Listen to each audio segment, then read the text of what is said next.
The knife blade stopped just inches from Paul McCartney's throat as the drunk German sailor grabbed him by the collar and slammed him against the Kaiser Keller Club's brick wall. It was 2:30 a.m. on November 15th, 1960, and 18-year-old Paul was about to learn that Hamburg's red light district didn't care if you were a musician. Survival meant fighting, running, or dying in the alleyways behind strip clubs where the Beatles were earning $15 a week, playing to drunks, drug dealers, and prostitutes who ruled the night. What happened during the Beatles' brutal Hamburg years from 1960 to 1962 forged them into the hardest band in rock history, but it nearly killed them in the process. Paul witnessed murder, Stuart Sutcliffe's mysterious death, heroin overdoses, and violence that turned teenage musicians into street fighters who could hold their own against Hamburg's most dangerous criminals. The stories from those Hamburg nights remained buried for decades because they revealed a side of the Beatles that would have shocked the world. Young men who survived hell and emerged as legends. If you love discovering the untold stories behind music history's most dangerous periods, you need to hear this. Because sometimes greatness is forged in the fire of actual danger, and sometimes the price of becoming invincible on stage is almost dying off it. Paul McCartney was 17 years old when Alan Williams, their Liverpool promoter, offered the Beatles their first professional booking, a residency at the Indra Club in Hamburg's notorious St. Pauli district. None of them understood what they were walking into. Hamburg's Reeperbahn was one of Europe's most dangerous red light districts, controlled by organized crime, flooded with drugs, and patrolled by sailors, gangsters, and predators who viewed teenage English musicians as easy prey. "We thought we were going to Germany to play music," Paul later recalled in a rare interview about the Hamburg period. "We had no idea we were entering a war zone where music was just background noise for drugs, prostitution, and violence." The Beatles, Paul, John, George, Stuart, and Pete Best, arrived in Hamburg in August 1960 with virtually no money, no proper work permits, and no understanding of the brutal world they'd entered. Their first accommodation was a storage room behind the Bambi Kino cinema, where they slept on dirty mattresses, surrounded by garbage, with no heat, no shower, and a single toilet shared with cinema customers. The Indra Club, where they first performed, was a seedy basement venue that catered to sailors, prostitutes, and criminals looking for entertainment between more dangerous activities. The Beatles were expected to play for hours each night, sometimes 8-hour sets, to audiences that could turn violent without warning. The German crowds didn't want gentle music, Paul explained. They wanted raw energy, aggression, music that matched the violence of their lives. If you couldn't deliver that, you didn't survive. Within their first week, the Beatles witnessed their first murder. A fight broke out between rival gangs during their performance, and Paul watched a man get stabbed to death just feet from the stage while they continued playing, too terrified to stop the music and draw attention to themselves. "We learned quickly that stopping meant becoming targets," Paul said. "As long as we kept playing, we were invisible. The moment we became part of the crowd, we were vulnerable." The violence escalated when the Beatles were moved to the Kaiser Keller, a larger club with an even more dangerous clientele. The venue was controlled by competing criminal organizations, and musicians were often caught in the crossfire of territorial disputes that could turn deadly in seconds. Paul's closest call came during the knife incident in November 1960. He'd been approached by a sailor who'd been drinking for hours and demanding that the Beatles play German songs instead of rock and roll. When Paul tried to explain they didn't know German music, the sailor pulled a knife and accused Paul of disrespecting his country. "I thought I was going to die right there in that alley," Paul remembered.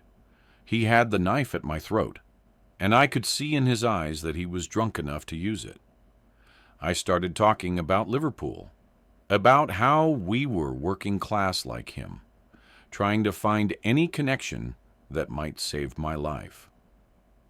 Paul was saved by Horst Fascher, a former boxer who worked as the club's bouncer and became the Beatles' unofficial protector. Fascher disarmed the sailor and escorted Paul back inside, but not before warning him that Hamburg's streets were full of men who would kill for much less provocation. "Horst saved my life multiple times," Paul acknowledged. "He taught us how to survive in Hamburg, which streets to avoid, which people were dangerous, how to spot trouble before it found us." But it was Stuart Sutcliffe's situation that revealed the true darkness of Hamburg's underworld. Stuart, the Beatles' bass player and John's closest friend, became involved with Astrid Kirchherr, a German photographer, but their relationship drew unwanted attention from local criminals who didn't appreciate foreign musicians attracting German women. Stuart began receiving threats, and his behavior became increasingly erratic. He started suffering severe headaches, violent mood swings, and periods of confusion that his bandmates initially attributed to stress and drug use that was endemic in Hamburg's music scene. Stuart was changing, Paul observed. He was becoming paranoid, aggressive, sometimes didn't recognize us. We thought it was the pills everyone was taking to stay awake for those marathon sets, but it was something much worse. The drug culture in Hamburg was unlike anything the Beatles had encountered in Liverpool. Pills, amphetamines primarily, were freely available and considered necessary for musicians who needed to perform for 8 hours at a stretch. But the pills came with dangerous side effects and were often mixed with other substances that could prove fatal. Paul watched several musicians overdose during his time in Hamburg, including a guitarist from another English band who collapsed on stage and died before an ambulance could arrive. The incident was covered up by club management, and the musician's death was never officially reported to British authorities. Death was just part of the scene, Paul said. Musicians died from overdoses, from violence, from exhaustion. Nobody kept count. Nobody investigated. You survived or you didn't, and the music continued either way. The Beatles' own drug use during this period was primarily amphetamines, uppers, that allowed them to maintain energy during their grueling performance schedule. Paul later admitted that the entire band became dependent on pills just to function, and coming down from the drugs often left them vulnerable to the violence around them. "We were taking pills to survive the performances, then more pills to sleep, then more pills to wake up and start again," Paul explained. "It was a cycle that could have killed us, and it did destroy other musicians we knew." The situation reached a crisis point in April 1961, when Stuart Sutcliffe suffered what appeared to be a severe beating. He was found unconscious in an alley behind the Top 10 Club, with head injuries that required hospitalization. Stuart claimed he couldn't remember how he'd been injured, but Paul suspected it was connected to the threats Stuart had been receiving. Stuart was never the same after that beating, Paul recalled. The headaches got worse. His personality changes became more extreme. Something had been damaged that couldn't be fixed. Stuart left the Beatles shortly after the incident, staying in Hamburg with Astrid while the band returned to Liverpool. His health continued to deteriorate, and he died in April 1962 from what was officially called a brain hemorrhage. But Paul and the other Beatles always suspected that Stuart's death was connected to the violence he'd experienced in Hamburg. "We never knew exactly what happened to Stuart," Paul said. "The official story was natural causes, but Stuart was 21 years old and healthy before Hamburg. I believe those head injuries killed him, slowly but surely." The Beatles' final Hamburg residency in 1962 was marked by increased scrutiny from German authorities who were cracking down on foreign musicians working without proper permits. Paul and the band were constantly in danger of arrest, deportation, or worse, falling into the hands of criminals who operated with impunity in St. Pauli's lawless streets.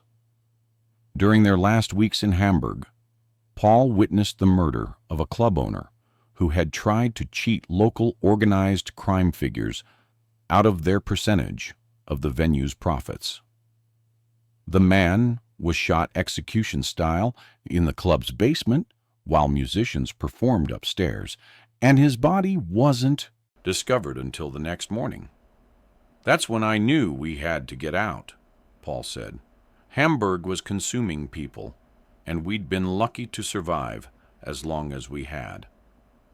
The Beatles left Hamburg in July 1962, forever changed by their experiences in one of Europe's most dangerous cities. The violence they'd witnessed, the friends they'd lost, and the daily struggle for survival had transformed them from innocent teenagers into hardened performers who could handle any audience, any pressure, any challenge the music industry could throw at them. "Hamburg made us invincible," Paul reflected years later. "After surviving the Reeperbahn, nothing in the music business seemed threatening. We'd faced actual death and come through it. Everything else was just music." The Hamburg experience also bonded the surviving Beatles in ways that outsiders could never understand.